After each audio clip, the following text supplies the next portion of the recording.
Bruno Le Maire, Hmm. est-ce que c'est un bon ministre des Finances? Ça dépend pour qui.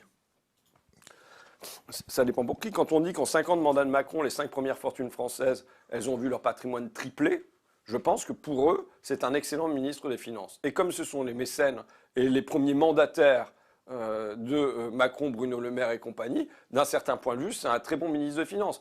Quand il dit que ça va être à l'euro près, mais qu'à l'euro près, ça va être toutes les dépenses qui concernent Bernadette, Géraldine et Hayat, et qu'en revanche, on va quand même trouver 8 milliards d'euros pour baisser les impôts CVAE, c'est un ministre qui opère des choix de classe. Tu sais, la difficulté qu'on a aujourd'hui, c'est qu'il y a des choix politiques, fiscaux, très profonds qui sont effectués, mais qu'au fond, ils sont naturalisés.